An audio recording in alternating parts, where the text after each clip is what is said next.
PVL fans, ito na naman. Mainit, intense at punong-puno ng gigil ang laban ngayong Biyernes. PLDT, Farm Fresh at Chocomucho. Sabay-sabay magbabanggaan para sa matamis na spot sa top 3 standings.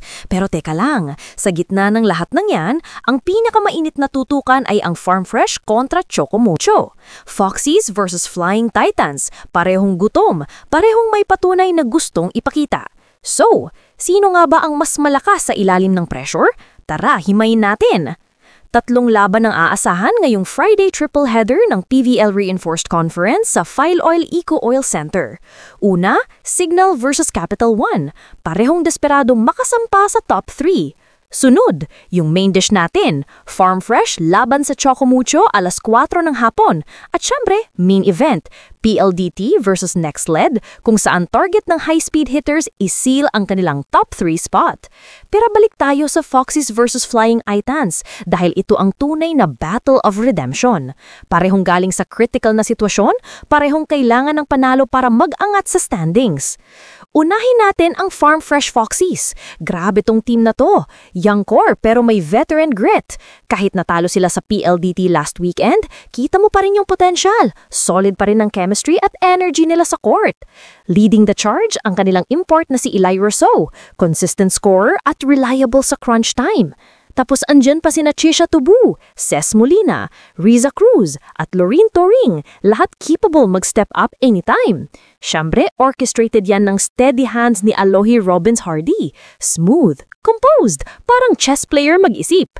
Sa attack patterns nila, makikita mo yung balance. May mga fast plays, smart tips, at deadly wing attacks. Kung magtutuwi-tuwi lang ang kanilang floor defense at composure, mahirap silang basagin.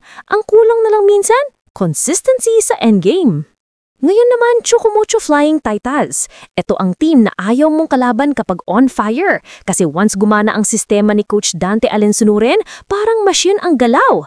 Led by Marley Smith sa ang kanilang import na may all-round game. Attacking, blocking at serving, check lahat yan.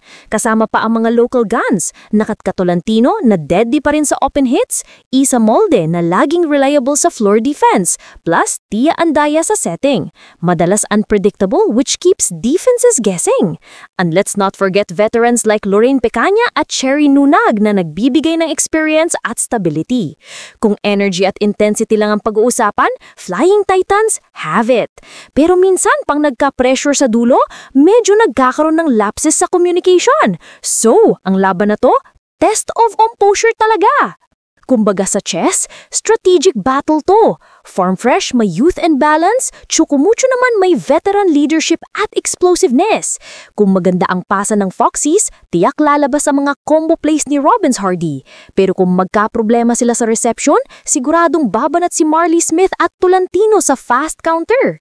Expect this game to go toe-to-toe. Mga long rallies, intense blocking at sigawan ng crowd. Every point parang championship rally.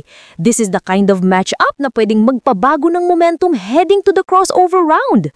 Kaya sa ngayon, PLDT mukhang sigurado na sa top 3 spot. Pero itong Farm Fresh versus Chocomucho showdown, pwedeng magdikta kung sino ang magsisecure ng mas magandang crossover bracket. Kaya mga ka-joust, huwag nyo tong palalampasin. Alas 4 ng hapon, Foxes versus Flying Titans. Expect fireworks, big blocks at sigawan hanggang dulo. Sinong tingin nyong mananalo? Comment nyo sa baba, Team Foxes ba o Team Titans? And don't forget to like, share, and subscribe para sa daily PVL updates at sports kwentuhan natin. Once again, this is Joust Volley, your courtside buddy, bringing you the hottest volleyball action. 'Cause in the PVL, every rally counts.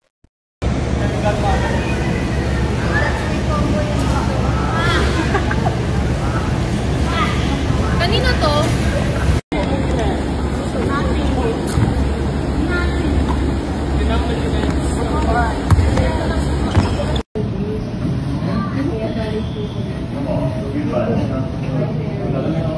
Bye!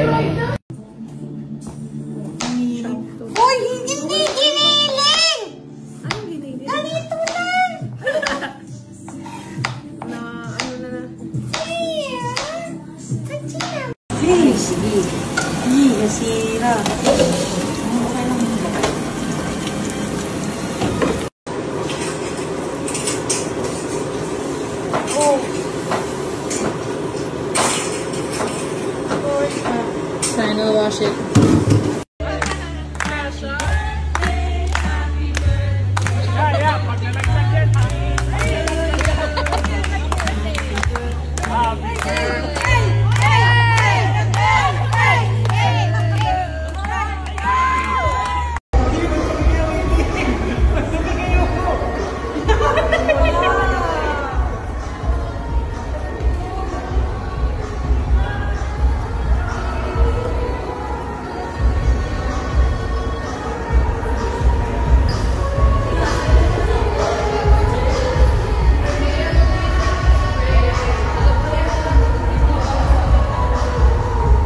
May labada.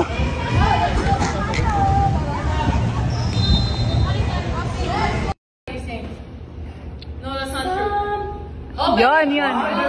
Look, I know I'm cracking my gut. Some people. Uy! Tama. Yeah. Again. Open your mouth. Pag nagsising ka ng bawal. Okay. Tapos pag galing dito. Use your diaphragm. Okay. Some people. It's better. It's getting better. I sound like Alicia Keys. It's like engaging your core. If I said engaging your core, but I use your diaphragm. I'm a soul singer. I am? Yeah. Some people want it all. Wow!